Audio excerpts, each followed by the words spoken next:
Well, it's been a long time coming, but finally we have a successor to the Ferrari Enzo. Behold, the Ferrari LaFerrari, which essentially means the Ferrari. You'll forgive the silly name when you hear the performance stats. However, they're going to have to be good to beat another hypercar unveiled today, which I'll show you now. Well, here it is then, the rather lovely McLaren P1, and it's the spiritual successor to the awesome F1, and it has some pretty awesome performance stats actually, this car. It's powered by a 3.8 litre V8 twin turbo mated to an electric motor, and combined they produce 903 horsepower. Now McLaren says that's good enough for 0 to 62 miles an hour in under 3 seconds and 0 to 124 miles an hour in under 7 seconds, while top speed is limited to 217 miles an hour.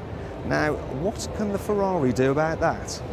This is a 6.3 litre V12 with 800 horsepower, and it's mated to an electric motor, and combined they produce 950 horsepower, which is a little bit more horsepower than the McLaren has.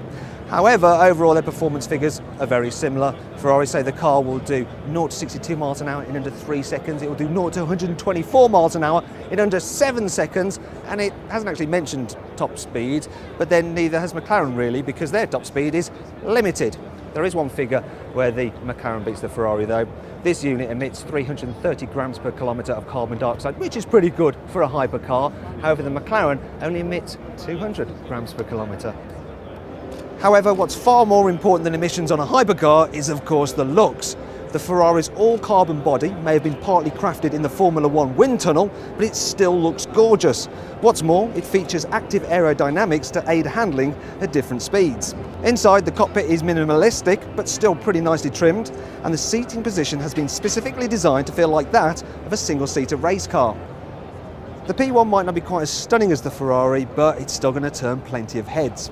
Its body is also made from carbon fibre, and the driver can alter the angle of the wing at the back to reduce drag, just like an F1 car. Just like the Ferrari, the McLaren is pretty minimalistic inside.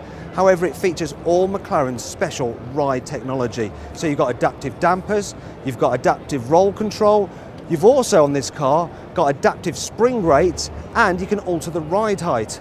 But you've got to pay for all of that, of course. This car starts from around £900,000. So, which of the two cars would I have, Ferrari or McLaren? Well, it'd be a nice decision to have to make, but I'm sitting in the one I'd rather have. Yes, it's the Ferrari, and I'm not just saying that because I want to get off their stand alive. I think that it just looks the part, and I know it's going to sound the part, although I do reserve final judgment until I get to drive them back to back. So, come on McLaren and Ferrari, send me your cars.